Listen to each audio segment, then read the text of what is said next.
ನಮಸ್ತೆ ಸ್ನೇಹಿತರೆ, ಇವತ್ತು ನಾವು BA ಸಮಾಜಶಾಸ್ತ್ರದಲ್ಲಿ ಸಮಾಜಶಾಸ್ತ್ರದ ಸ್ವರೂಪ ಲಕ್ಷಣಗಳ ಬಗ್ಗೆ ತಿಳ್ಕೊಳ್ಳುವ.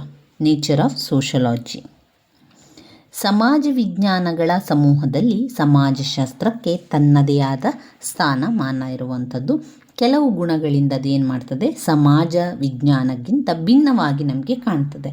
ಸಮಾಜಶಾಸ್ತ್ರದ ಕೆಲವು ಮುಖ್ಯವಾದ ಸ್ವರೂಪ ಲಕ್ಷಣಗಳ ಬಗ್ಗೆ ತಿಳಿತಾ ಹೋಗುವ.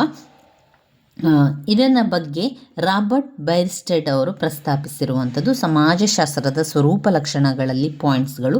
ಮೊದಲನೆಯ ಪಾಯಿಂಟ್, ಸಮಾಜಶಾಸ್ತ್ರವು ಒಂದು ಪ್ರತ್ಯೇಕವಾದ ಹಾಗೂ ಸ್ವತಂತ್ರವಾದ ಅಧ್ಯಯನ ಶಾಸ್ತ್ರವಾಗಿದೆ. ಒಂದು ಪ್ರತ್ಯೇಕವಾದ ಹಾಗೂ ಸ್ವತಂತ್ರವಾದ ಅಧ್ಯಯನ ಶಾಸ್ತ್ರವಾಗಿದೆ. 2, ಸಮಾಜಶಾಸ್ತ್ರವು ಒಂದು ಸಮಾಜ ವಿಜ್ಞಾನವಾಗಿದೆಯೇ ಹೊರತು ಭೌತ ವಿಜ್ಞಾನವಾಗಿಲ್ಲ. ಸಮಾಜಶಾಸ್ತ್ರವು ಒಂದು ಸಮಾಜ ವಿಜ್ಞಾನವಾಗಿದೆಯೇ ಹೊರತು ಭೌತ ವಿಜ್ಞಾನವಾಗಿಲ್ಲ. 3, ಸಮಾಜಶಾಸ್ತ್ರವು ಒಂದು ನಿಶ್ಚಯಾತ್ಮಕ ಶಾಸ್ತ್ರವಾಗಿದೆಯೇ ವಿನಃ ಗುಣನಿರ್ದೇಶಕ ಶಾಸ್ತ್ರವಲ್ಲ. ಸಮಾಜಶಾಸ್ತ್ರವು ಒಂದು ನಿಶ್ಚಯಾತ್ಮಕ ಶಾಸ್ತ್ರವಾಗಿದೆಯೇ ವಿನಃ ಗುಣನಿರ್ದೇಶಕ ಶಾಸ್ತ್ರವಲ್ಲ.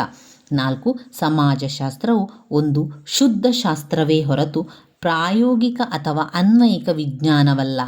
ಸಮಾಜಶಾಸ್ತ್ರವು ಒಂದು ಶುದ್ಧ ಶಾಸ್ತ್ರವೇ ಹೊರತು ಪ್ರಾಯೋಗಿಕ ಅಥವಾ ಅನ್ವಯಿಕ ವಿಜ್ಞಾನವಲ್ಲ. 5, ಸಮಾಜಶಾಸ್ತ್ರವು ಅಮೂರ್ತ ಸ್ವರೂಪದ ವಿಜ್ಞಾನವಾಗಿದೆಯೇ ಹೊರತು ಮೂರ್ತ ಸ್ವರೂಪದ್ದಲ್ಲ. ಸಮಾಜಶಾಸ್ತ್ರವು ಅಮೂರ್ತ ಸ್ವರೂಪದ ವಿಜ್ಞಾನವಾಗಿದೆಯೇ ಹೊರತು ಮೂರ್ತ ಸ್ವರೂಪದ್ದಲ್ಲ.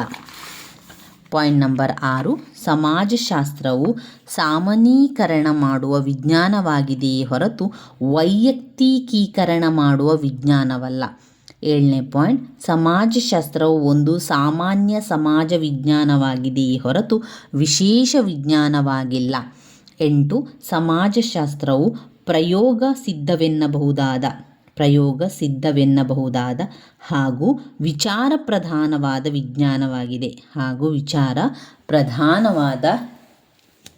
ವಿಜ್ಞಾನವಾಗಿದೆ. ಇವಿಷ್ಟು ವಿಚಾರಗಳು ಸಮಾಜಶಾಸ್ತ್ರದ ಸ್ವರೂಪ ಲಕ್ಷಣಗಳಲ್ಲಿ ನಾವು ಬರಿತಾ ಹೋಗಬೇಕಾಗಿರುವಂಥದ್ದು. ಅದರ ವಿವರಣೆಯನ್ನು ತಿಳ್ಕೊಳ್ಳುವ. ಮೊದಲನೆಯ ಪಾಯಿಂಟ್, ಸಮಾಜಶಾಸ್ತ್ರ ಒಂದು ಪ್ರತ್ಯೇಕವಾದ ಹಾಗೂ ಸ್ವತಂತ್ರವಾದ ಅಧ್ಯಯನ ಶಾಸ್ತ್ರವಾಗಿದೆ. ಸಮಾಜಶಾಸ್ತ್ರವನ್ನು ಅದು ಒಂದು ಸ್ವತಂತ್ರ ಆಗಿದೆ, ಅದು ಸ್ವತಂತ್ರವಾಗಿದೆ, ಅದನ್ನು ಅಧ್ಯಯನ ಯಾರು ಬೇಕಾದರೂ ಕೂಡ ಮಾಡ್ಬೋದು. ಹಾಗೆ ಅದೊಂದು ಪ್ರತ್ಯೇಕವಾದಂತಹ ಒಂದು ವಿಜ್ಞಾನ ಕೂಡ ಆಗಿದೆ.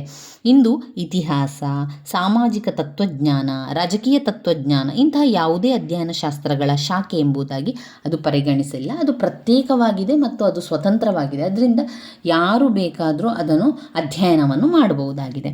2ನೇ ಪಾಯಿಂಟ್ನಲ್ಲಿ, ಸಮಾಜಶಾಸ್ತ್ರ ಒಂದು ಸಮಾಜ ವಿಜ್ಞಾನವಾಗಿದೆಯೇ ಹೊರತು ಭೌತ ವಿಜ್ಞಾನವಾಗಿಲ್ಲ.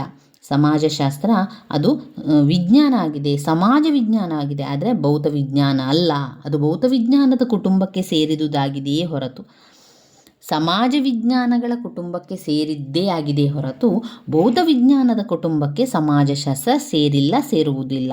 ಸಮಾಜ ವಿಜ್ಞಾನಗಳಲ್ಲಿ ಒಂದಾದ ಸಮಾಜಶಾಸ್ತ್ರವು ಅವನ ಸಮಾಜದ ಅವನ ಸಾಮಾಜಿಕ ಚಟುವಟಿಕೆಗಳು, ಸಾಮಾಜಿಕ ಜೀವನದ ಅಧ್ಯಯನವನ್ನು ಮಾಡ್ತದೆ. ಹಾಗೆಯೇ ಇತಿಹಾಸ, ರಾಜ್ಯಶಾಸ್ತ್ರ, ಅರ್ಥಶಾಸ್ತ್ರ, ಮನಃಶಾಸ್ತ್ರ, ಮಾನವಶಾಸ್ತ್ರಗಳೊಂದಿಗೆ ನಿಕಟ ಸಂಪರ್ಕವನ್ನು ಕೂಡ ಅದು ಹೊಂದಿದೆ. ಇನ್ನು 3ನೇ ಪಾಯಿಂಟ್ನಲ್ಲಿ, ಸಮಾಜಶಾಸ್ತ್ರವು ಒಂದು ನಿಶ್ಚಯಾತ್ಮಕ ಶಾಸ್ತ್ರವಾಗಿದೆಯೇ ವಿನಃ ಗುಣನಿರ್ದೇಶಕ ಶಾಸ್ತ್ರವಲ್ಲ. ಅಂದರೆ ಸಮಾಜಶಾಸ್ತ್ರವು ತನ್ನ ಅಧ್ಯಯನದಲ್ಲಿ ವಸ್ತು ಹೇಗಿದೆ ಅಧ್ಯಯನ ಮಾಡುವುದೇ ಹೊರತು ವಸ್ತು ಹೇಗಿರಬೇಕು ಎನ್ನುವ ದೃಷ್ಟಿಯಿಂದ ಅಧ್ಯಯನವನ್ನು ಮಾಡುವುದಿಲ್ಲ. ಅದರ ಮೌಲ್ಯಗಳ ಬಗ್ಗೆ ಮೌನ ವಹಿಸುವುದು ಅದರ ದೃಷ್ಟಿಕೋನ ನೈತಿಕವೂ ಅಲ್ಲ, ಅನೈತಿಕವೂ ಅಲ್ಲ, ಆದರೆ ನೀತಿ ನಿರಪೇಕ್ಷವಾದುದು. ಅಂದರೆ ನೈತಿಕ ವಿಷಯಗಳಲ್ಲಿ ಸಮಾಜಶಾಸ್ತ್ರವು ತಟಸ್ಥ ಧೋರಣೆಯನ್ನು ವಹಿಸ್ತಾ ಇರ್ತದೆ.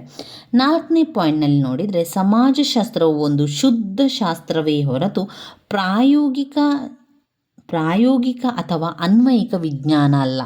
ಸಮಾಜಶಾಸ್ತ್ರ ಯಾವಾಗಲೂ ಒಂದು ಶಾಶ್ವತವಾದ ಶಾಸ್ತ್ರ ಆಗಿರುತ್ತದೆ. ಆದರೆ ಈ ಶುದ್ಧವಾಗಿರುವ ಸಮಾಜಶಾಸ್ತ್ರದ ಉದ್ದೇಶವು ಜ್ಞಾನ ಸಂಪಾದನೆ ಹೊರತು ಪ್ರಾಯೋಗಿಕ ಶಾಸ್ತ್ರಗಳಂತೆ ಸಂಪಾದಿಸಿದ ಜ್ಞಾನವನ್ನು ಮಾನವನ ಅನುಕೂಲತೆಗಾಗಿ ಉಪಯೋಗಿಸುವುದಿಲ್ಲ. ಆದಾಗ್ಯೂ ಸಮಾಜಶಾಸ್ತ್ರ ಒದಗಿಸುವ ಜ್ಞಾನವು ಆಡಳಿತಗಾರರು, ಶಾಸಕರು, ರಾಜನೀತಿ ನಿಪುಣರು, ಅಧ್ಯಾಪಕರು, ಕಾರ್ಖಾನೆಗಳ ಕಾರ್ಮಿಕ ಕಲ್ಯಾಣಾಧಿಕಾರಿಗಳು, ಮೇಲ್ವಿಚಾರಕರು, ಸಾಮಾಜಿಕ ಕಾರ್ಯಕರ್ತರು, ಸಾಮಾನ್ಯ ಪ್ರಜೆಗಳು ಎಲ್ಲರಿಗೂ ಒಂದಲ್ಲ ಒಂದು ರೀತಿಯಲ್ಲಿ ಪ್ರಯೋಜನಕಾರಿಯಾಗಿದೆ. 5ನೇ ಪಾಯಿಂಟ್, ಸಮಾಜಶಾಸ್ತ್ರವು ಅಮೂರ್ತ ಸ್ವರೂಪದ ವಿಜ್ಞಾನವಾಗಿದೆಯೇ ಹೊರತು ಮೂರ್ತ ಸ್ವರೂಪದ್ದಲ್ಲ. ಅಂದರೆ ಸಮಾಜಶಾಸ್ತ್ರವು ಕೆಲವು ನಿರ್ದಿಷ್ಟ ಮಾನವನ ಘಟನೆಗಳ ಮೂರ್ತ ರೂಪದ ಬಗ್ಗೆ ಪ್ರಕಟಣೆಯಲ್ಲಿ ಆಸಕ್ತವಾಗಿಲ್ಲ, ಆದರೆ ಸಾಮಾನ್ಯ ಸ್ವರೂಪ ಮಾನವನ ಘಟನೆಗಳ ರೂಪ ಹಾಗೂ ನಮೂನೆಗಳಲ್ಲಿ ಅದು ಆಸಕ್ತವಾಗಿದೆ. ಉದಾಹರಣೆಗೆ, ಸಮಾಜಶಾಸ್ತ್ರವು ಇತಿಹಾಸದಂತೆ ಯಾವುದೇ ನಿಶ್ಚಿತವಾದ ಯುದ್ಧ ಅಥವಾ ಕ್ರಾಂತಿಯಲ್ಲಿ ಆಸಕ್ತವಾಗಿಲ್ಲ, ಆದರೆ ಅದು ಯುದ್ಧ ಹಾಗೂ ಕ್ರಾಂತಿ ಇವುಗಳನ್ನು ಸಾಮಾಜಿಕ ವಿದ್ಯಮಾನಗಳೆಂದು ಅದನ್ನು ವಿಭಿನ್ನ ರೀತಿಯ ಸಾಮಾಜಿಕ ಸಂಘರ್ಷಗಳಿದೆ ಎಂದು ಭಾವಿಸಿ ಅವುಗಳ ಸಾಮಾನ್ಯ ಸ್ವರೂಪ ಹಾಗೂ ಲಕ್ಷಣಗಳು ಅದು ಲಭಿಸುತ್ತದೆ. ಇನ್ನು 6ನೇ ಪಾಯಿಂಟ್, ಸಮಾಜಶಾಸ್ತ್ರವು ಸಾಮಾನ್ಯೀಕರಣ ಮಾಡುವ ವಿಜ್ಞಾನವಾಗಿದೆ ಹೊರತು ವೈಯಕ್ತೀಕರಣದ ವಿಜ್ಞಾನ ಅಲ್ಲ. ಅಂದರೆ ಸಮಾಜಶಾಸ್ತ್ರವು ಸಮಾಜದಲ್ಲಿ ಸಂಭವಿಸುವ ಪ್ರತಿಯೊಂದು ಘಟನೆಯನ್ನು ಅಧ್ಯಯನ ಮಾಡುವುದಿಲ್ಲ, ಅದು ಸಾಧ್ಯವಾಗದ ಮಾತು. ಬದಲಾಗಿ ಅದು ಕೆಲವು ಆಯ್ದ ಘಟನೆಗಳ ಆಧಾರದ ಮೇಲೆ ಕೆಲವು ಸಾಮಾನ್ಯ ನಿಯಮಗಳನ್ನು ಹಾಗೂ ನಿರ್ಣಯಗಳನ್ನು ಕೈಗೊಳ್ಳಲು ಪ್ರಯತ್ನಿಸುತ್ತದೆ. ಉದಾಹರಣೆಗೆ, ಅವಿಭಕ್ತ ಕುಟುಂಬಗಳು ಕೇಂದ್ರ ಕುಟುಂಬಗಳಿಗಿಂತಲೂ ಹೆಚ್ಚು ಸುಭದ್ರವಾದವು ಮತ್ತು ಪ್ರತಿಗಾಮಿ ಸ್ವರೂಪದ್ದು ಆಗಿದೆ. ಸಾಮಾಜಿಕ ಪರಿವರ್ತನೆಗಳು ಗ್ರಾಮೀಣ ಹಾಗೂ ಆದಿವಾಸಿ ಸಮುದಾಯಗಳಿಗಿಂತಲೂ ನಗರ ಸಮುದಾಯಗಳಲ್ಲಿ ಹೆಚ್ಚು ತ್ವರಿತವಾಗಿ ಸಂಭವಿಸುತ್ತದೆ. ಇದೆಲ್ಲ ಕಾಣ್ಬೋದು. 7ನೇ ಪಾಯಿಂಟ್ಸಲ್ಲಿ, ಸಮಾಜಶಾಸ್ತ್ರವು ಒಂದು ಸಾಮಾನ್ಯ ಸಮಾಜ ವಿಜ್ಞಾನವಾಗಿದೆಯೇ ಹೊರತು ವಿಶೇಷ ವಿಜ್ಞಾನವಾಗಿಲ್ಲ. ಸಮಾಜ ವಿಜ್ಞಾನಗಳಲ್ಲಿ ಸಮಾಜಶಾಸ್ತ್ರವು ಮಾತ್ರ ಮಾನವನ ಅಂತಃಕ್ರಿಯೆಗಳು ಒಳಗೊಳ್ಳುವ ಆರ್ಥಿಕ, ರಾಜಕೀಯ, ಧಾರ್ಮಿಕ, ನೈತಿಕ, ಭೌತಿಕ ಮುಂತಾದ ಹಲವು ಅಂಶಗಳ ಸಾಮಾನ್ಯ ಸ್ವರೂಪವನ್ನು ಅಧ್ಯಯನವನ್ನು ಮಾಡ್ತದೆ.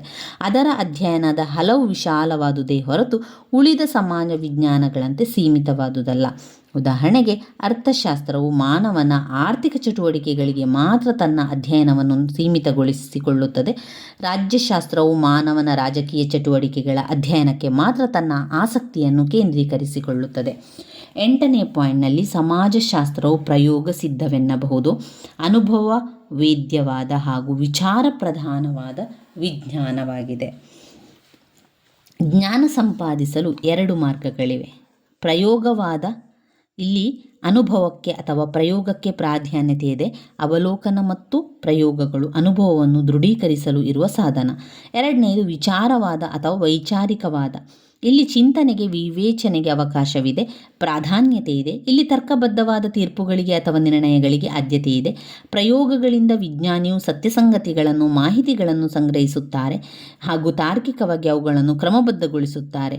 ಸತ್ಯವಾದ ಮಾಹಿತಿ, ತಾತ್ವಿಕತೆ ಇವೆರಡು ಜ್ಞಾನದ ಸಂಘಟನೆಗೆ ತುಂಬಾ ಅಗತ್ಯವಾಗಿರುವಂಥದ್ದು. ಇವಿಷ್ಟು ಸಮಾಜಶಾಸ್ತ್ರದ ಸ್ವರೂಪ ಲಕ್ಷಣಗಳಲ್ಲಿ ನಾವು ಬರಿತಾ ಹೋಗಬೇಕಾಗಿರುವಂಥದ್ದು. ಮತ್ತೊಮ್ಮೆ ಪಾಯಿಂಟ್ಸ್ಗಳನ್ನು ಹೇಳ್ತಾ ಹೋಗ್ತಾನೆ. ಸಮಾಜಶಾಸ್ತ್ರವು ಒಂದು ಪ್ರತ್ಯೇಕವಾದ ಹಾಗೂ ಸ್ವತಂತ್ರವಾದ ಅಧ್ಯಯನ ಶಾಸ್ತ್ರವಾಗಿದೆ. 2, ಸಮಾಜಶಾಸ್ತ್ರವು ಒಂದು ಸಮಾಜ ವಿಜ್ಞಾನವಾಗಿದೆಯೇ ಹೊರತು ಭೌತ ವಿಜ್ಞಾನವಾಗಿಲ್ಲ. ಸಮಾಜಶಾಸ್ತ್ರವು ಒಂದು ನಿಶ್ಚಯಾತ್ಮಕ ಶಾಸ್ತ್ರವಾಗಿದೆಯೇ ವಿನಃ ಗುಣನಿರ್ದೇಶಕ ಶಾಸ್ತ್ರವಲ್ಲ. 4, ಸಮಾಜಶಾಸ್ತ್ರವು ಒಂದು ಶುದ್ಧ ಶಾಸ್ತ್ರವೇ ಹೊರತು ಪ್ರಾಯೋಗಿಕ ಅಥವಾ ಅನ್ವಯಿಕ ವಿಜ್ಞಾನವಲ್ಲ. ಸಮಾಜಶಾಸ್ತ್ರ ಅಮೂರ್ತ ಸ್ವರೂಪದ ವಿಜ್ಞಾನವಾಗಿದೆಯೇ ಹೊರತು ಮೂರ್ತ ಸ್ವರೂಪದ್ದಲ್ಲ. ಸಮಾಜಶಾಸ್ತ್ರವು ಸಾಮಾನ್ಯೀಕರಣ ಮಾಡುವ ವಿಜ್ಞಾನವಾಗಿದೆ ಹೊರತು ವೈಯಕ್ತೀಕರಣ ಮಾಡುವ ವಿಜ್ಞಾನವಾಗಿಲ್ಲ. ಸಮಾಜಶಾಸ್ತ್ರವು ಒಂದು ಸಾಮಾನ್ಯ ಸಮಾಜ ವಿಜ್ಞಾನವಾಗಿದೆಯೇ ಹೊರತು ವಿಶೇಷ ವಿಜ್ಞಾನವಾಗಿಲ್ಲ. ಸಮಾಜಶಾಸ್ತ್ರವು ಪ್ರಯೋಗ ಸಿದ್ಧವೆನ್ನಬಹುದಾದ ಹಾಗೂ ವಿಚಾರ ಪ್ರಧಾನವಾದ ವಿಜ್ಞಾನವಾಗಿದೆ. ಇನ್ನು ಬರುವಂತಹ ಮುಖ್ಯವಾದಂತಹ ವಿಚಾರ ಸಮಾಜಶಾಸ್ತ್ರದ ಅಧ್ಯಯನದ ವ್ಯಾಪ್ತಿ. ಇದು ಕೂಡ ಸಮಾಜಶಾಸ್ತ್ರದ ಅಧ್ಯಯನದ ವ್ಯಾಪ್ತಿಯ ಬಗ್ಗೆ 5 ಅಂಕಕ್ಕೆ ಪ್ರಶ್ನೆಗಳು ಕೇಳ್ತಾರೆ. ಅದನ್ನು ನಾವು ಮುಂದಿನ ವಿಡಿಯೋದಲ್ಲಿ ತಿಳ್ಕೊಳ್ಳುವ. ಸ್ನೇಹಿತರೆ, ನನ್ನ ವಿಡಿಯೋಸ್ ಎಲ್ಲ ನಿಮಗೆ ಇಷ್ಟ ಆಗಿದ್ದರೆ ಲೈಕ್ ಕೊಡಿ, ಶೇರ್ ಮಾಡಿ, ಸಬ್ಸ್ಕ್ರೈಬ್ ಮಾಡಲಿಕ್ಕೆ ಮರಿಬೇಡಿ. ಧನ್ಯವಾದಗಳು.